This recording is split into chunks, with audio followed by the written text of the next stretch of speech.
नमस्कार दोस्तों, मैं राहुल सनी स्वागत करता हूं आप सभी का हमारे YouTube चैनल पे। आज के इस वीडियो में हम बात करने वाले हैं बैंक अकाउंट के बारे में, यानी types of bank account. Bank account दरअसल 10 प्रकार के होते हैं। आज के इस वीडियो में हम पढ़ने वाले हैं जो हमारे मुख्य अकाउंट्स हैं 4 प्रकार के, उनके बारे में आज हम पूरा डिटेल से जानेंगे। तो आज का हमारा टॉपिक है टाइप ऑफ बैंक अकाउंट। अभी टाइप ऑफ बैंक अकाउंट, हम बैंक में पैसा जमा कराते हैं, यानी कि बैंक में पैसे डिपॉजिट कराते हैं। अब टाइप ऑफ डिपॉजिट, अब हमारे टाइप जो हम पैसे डिपॉजिट कराते हैं वो हम 2 प्रकार से करा सकते हैं। फर्स्ट है डिमांड, यानी कि हमारे पास जितने पैसे हैं वो बैंक में जमा करा दिए, हमें चाहिए तो हम वापस निकाल सकते हैं आवश्यकता अनुसार। और दूसरा है टाइम डिपॉजिट, यानी कि इसमें कुछ टाइम के लिए हम पैसे को बैंक में जो है डिपॉजिट कर देंगे, यानी कि कुछ इमरजेंसी हो बहुत ही ज़्यादा, इसके लिए हम इसे निकाल सकते हैं और यहाँ पे हम जब चाहें तब निकाल सकते हैं अपनी डिमांड के अनुसार। तो यहाँ पे डिमांड डिपॉजिट में दो प्रकार के अकाउंट्स आते हैं हमारे। एक आता है करंट अकाउंट डिपॉजिट्स और दूसरा आता है सेविंग अकाउंट्स। इनके बारे में हम अभी डिटेल में पढ़ेंगे। और जो हमारा दूसरा टाइप है टाइम डिपॉजिट में हमारे पास 2 प्रकार के अकाउंट्स हैं। एक है रिकरिंग डिपॉजिट्स और दूसरा है फिक्स्ड डिपॉजिट। इनके बारे में हम बहुत ज़्यादा सुनने को मिलता है हमें हमारे आस पड़ोस में। इन सभी अकाउंट्स के बारे में जानना बहुत ही आवश्यक है। आज इसी के ऊपर हम चर्चा करने वाले हैं। तो आइए शुरू करते हैं। तो अभी हमने देखा कि टाइप ऑफ बैंक अकाउंट।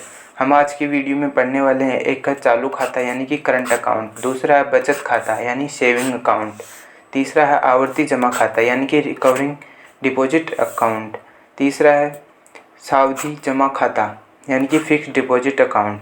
इसमें क्या है, ये दोनों जो अकाउंट है ये दोनों करंट अकाउंट और सेविंग अकाउंट, इनमें हम डिमांड डिपॉजिट करते हैं, यानी कि हम हमारे हिसाब से पैसे जमा कर सकते हैं और हमारे हिसाब से ही निकाल सकते हैं पैसे। इनमें क्या, हम कुछ समय के लिए फिक्स डिपॉजिट कर देंगे पैसों को। इनमें हम बीच में अपनी आवश्यकता अनुसार छोटे मोटे काम के लिए हम इन्हें नहीं निकाल सकते। तो आज इन्हीं चारों अकाउंट्स के बारे में हम डिटेल में पढ़ेंगे। तो आइए शुरू करते हैं। हमारा जो फर्स्ट अकाउंट है वो है सेविंग अकाउंट यानी बचत खाता। इसके नाम से हमें पता चल जाता है कि इसमें हमारे पैसे सेव होते हैं। इसमें हमें बैंक में एक निश्चित राशि जमा करते हैं। एक निश्चित राशि जमा कर हम एक अकाउंट हमारा खोल सकते हैं जिसका नाम होगा सेविंग अकाउंट। के अंडर में हम इसे खोल सकते हैं। और ये अकाउंट ज़्यादातर जो लोग काम करते हैं यानी कि सैलरी वगैरह उनकी आती है वो इसी अकाउंट में आती है, सेविंग अकाउंट में। वो ज़्यादातर सेविंग अकाउंट का ही यूज करते हैं। तो इस अकाउंट में हम जब चाहें तब पैसा बैंक में जमा करा सकते हैं और जब चाहें तब निकाल भी सकते हैं। तो इसमें हम जब पैसे निकालते हैं तो इसे हमें कुछ कानून कायदों का पालन करना पड़ता है। जैसे कि इसमें हम 6 महीने में अधिक से अधिक 30 बार ही पैसे निकाल सकते हैं और इसमें हमें इंटरेस्ट भी मिलता है, यानी कि हमें ब्याज भी मिलता है पैसों का। जितने पैसे हमारे पास बैंक में होते हैं उनका ब्याज मिलता है हमें। और ये अकाउंट यानी कि सेविंग अकाउंट खोलते समय हमें बैंक सुविधाएं देता है, यानी कि चेक बुक की सुविधा देता है, डेबिट कार्ड की सुविधा देता है, इंटरेस्ट बैंकिंग की सुविधा देता है और मोबाइल बैंकिंग की सुविधाएं देता है। इस प्रकार से हमें सुविधाएं देता है हमें जब सेविंग अकाउंट खोलते हैं तब। इस अकाउंट को पर्सनल लेन देन के लिए खोला जाता है। इससे हम एक दिन में केवल 5 बार लेन देन कर सकते हैं। यदि हमें 5 से ज़्यादा बार लेन देन करना है तो हमें बैंक को चार्ज देना पड़ता है, यानी कि कुछ पैसों का चार्ज देना पड़ता है बैंक को। तो बैंक हमसे वो चार्ज वसूल करता है। इसे हम अकेले भी खोल सकते हैं और किसी के साथ जॉइंट भी खोल सकते हैं, यानी कि जॉइंट अकाउंट भी हो सकता है और सिंगल अकाउंट भी हो सकता है। इस अकाउंट की सबसे खास बात यह है कि यह हमें 4 से 6% तक ब्याज यानी कि इंटरेस्ट देता है। ये हमारी इस अकाउंट के बारे में जानकारी हो गई है, सेविंग अकाउंट के बारे में। अभी हम अगले अकाउंट के बारे में देखते हैं। अगला अकाउंट हमारा है करंट अकाउंट। अगला हमारा अकाउंट है करंट अकाउंट यानी कि चालू खाता। दोस्तों, हम आपको बता दें कि ज़्यादातर बिजनेसमैन और कंपनियां इंडस्ट्री या सिक्योरिटी अकाउंट करंट अकाउंट ही खोलती है। इसमें हमारे जो बिजनेसमैन्स होते हैं, बिजनेस स्टार्ट करके रखे होते हैं, वो इसी अकाउंट का उपयोग करते हैं। और इनके पास पर्सनल हो सकता है वो दूसरा अकाउंट भी, सेविंग अकाउंट भी पर्सनल यूज के लिए हो सकता है। लेकिन बिजनेस के लिए करंट अकाउंट खोलना बहुत ही आवश्यक होगा इनको, क्योंकि इसमें लेन देन की कोई लिमिट नहीं है होता है। एक बिजनेसमैन को करंट अकाउंट से बेनिफिट होता है पैसों से, उनको, क्योंकि उनको बहुत ज़्यादा लेन देन करना होता है एक दिन में, तो इसीलिए वो करंट अकाउंट खोलते हैं। इसमें लेन देन की कोई लिमिट नहीं होती है, लेकिन इससे हमें कोई ब्याज भी नहीं मिलता, यानी कि 0% ब्याज मिलता है, कोई भी ब्याज नहीं मिलता है। यह खाता निरंतर चलता रहता है, यानी कि कभी भी हम पैसे निकाल सकते हैं और कभी भी पैसे इसमें डिपॉजिट कर सकते हैं, तो इसीलिए इसे चालू खाता कहा जाता है। और इस अकाउंट को चालू रखने के लिए हमें मिनिमम बैलेंस की आवश्यकता होती है, जो कि बैंक निर्धारित रखता है। किसी बैंक में 1000 रुपये होता है, किसी बैंक में 10,000 होता है, इस प्रकार से कुछ भी हो सकता है, यह बैंक निर्धारित करता है। यदि हम इसमें कम बैलेंस रखेंगे, मान लो हमारा ये बैंक है 1000 रुपये का जो है इसका मिनिमम बैलेंस है, यदि हम इसमें 500 रुपये रखे हुए हैं तो हमारी जो पेनल्टी लगती रहेगी महीने के महीने, या फिर जो भी बैंक निर्धारित करके रखता है उस प्रकार से हमारी पेनल्टी लगती रहेगी। ये जो 500 रुपये उनमें से कटते जाएंगे, और यदि ये 500 रुपये भी हमारे ख़त्म हो चुके हैं तो हमारा बैंक जो है बंद भी हो सकता है। इसमें बैंक के अकाउंट का जो मालिक होता है, यानी कि इसमें ये बिजनेसमैन जो है इसने एक अकाउंट खोल रखा है और ये उस अकाउंट का मालिक है, तो ये डेली ये लेन देन करते हैं पैसों का। तो जो बैंक है इनसे कुछ सर्विस का चार्ज जो है वो भी वसूल करता है। तो ये हमने दूसरे अकाउंट के बारे में जान लिया है।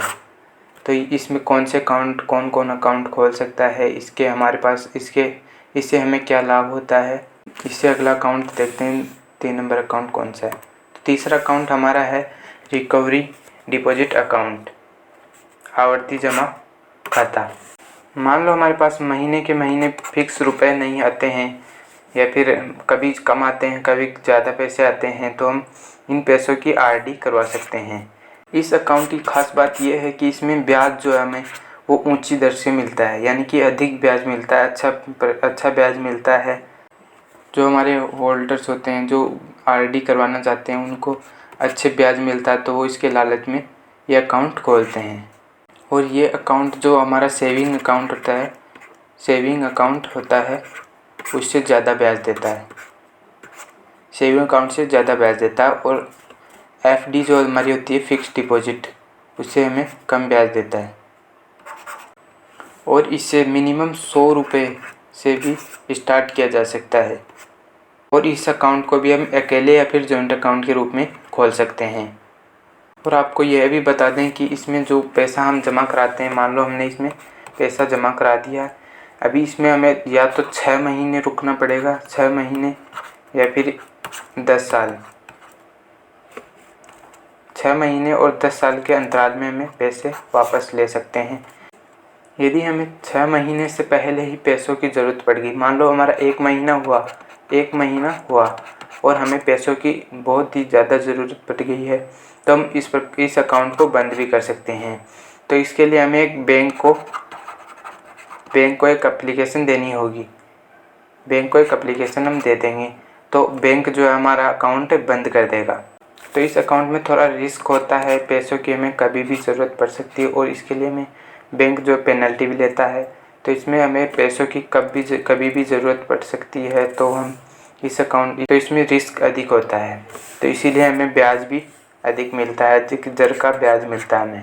तीसरा अकाउंट है रिकरिंग अकाउंट, इसके बारे में हमने अभी डिटेल से पढ़ लिया है, तो हम अगले अकाउंट के बारे में डिटेल से पढ़ते हैं। अगला अकाउंट हमारा फिक्स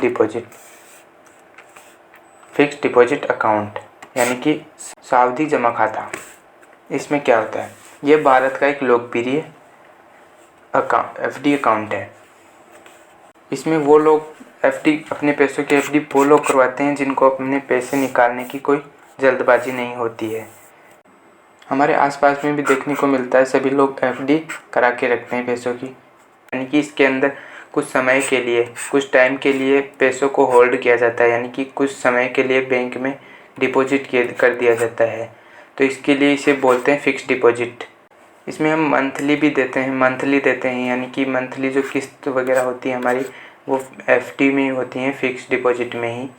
हम मंथली मान लो 1000 रुपये की किस्त करके रखे हैं तो हम 1000 रुपये मंथली इसमें जमा करा देते हैं बैंक में, और हमारी एफडी में वो सुरक्षित रहते हैं और इनका हमें ऊंची दर पर ब्याज भी मिलता है। इसमें हम मिडिल क्लास फैमिली जो होती है, मिडिल क्लास लोग जो होते हैं वो सबसे ज़्यादा एफडी करवाते हैं। यानी कि वो किस उद्देश्य से करवाते हैं, बच्चों की शादी पढ़ाई से के लिए सेव करना चाहते हैं पैसों को, पढ़ाई के लिए पैसों को सेव करना चाहते हैं। और यहाँ पर भी हम ज़रूरत पर जो ज़रूरत हमें मान लो इमरजेंसी हो जाए तो हम एफडी को तोड़वा भी सकते हैं। और यदि हमने इस अकाउंट को हमारी एफडी को तोड़वाया तो हमारी जो बैंक है हमारा वो पेनल्टी वसूल करेगा, यानी कि हमसे कुछ पैसे लेगा पेनल्टी के रूप में। वो हर बैंक की अलग अलग पेनल्टी यानी कि वो निर्धारित रखते हैं पहले से ही। और इस बैंक में हम 7 दिन एक बार इसको हम रफ कर लेते हैं। इसमें जो हम एक सप्ताह यानी कि एक सप्ताह से लेकर के 10 साल तक पैसे को फिक्स डिपॉजिट कर सकते हैं। तो इस पर हमें जो इंटरेस्ट बहुत ही अच्छा मिलता है, यानी कि ब्याज जो है वो अच्छी दर पर मिल जाता है। तो इसके लिए हम एफडी करवा लेते हैं। यदि हमें बीच में पैसे निकालने हो ज़रूरत के हिसाब से मान लो, तो बैंक में पैसे निकालने से हमारी जो बैंक है वो उनसे पेनल्टी ले लेती है, पेनल्टी वसूल करती है, जो हर बैंक की अलग अलग हो सकती है, वो हमें पहले ही बता दी जाती है जब हम फिक्स डिपॉजिट कराते हैं तब। इसी के साथ हमारे वीडियो की एंडिंग होती है। तो आशा करते हैं दोस्तों आज का वीडियो आपको पसंद आया होगा।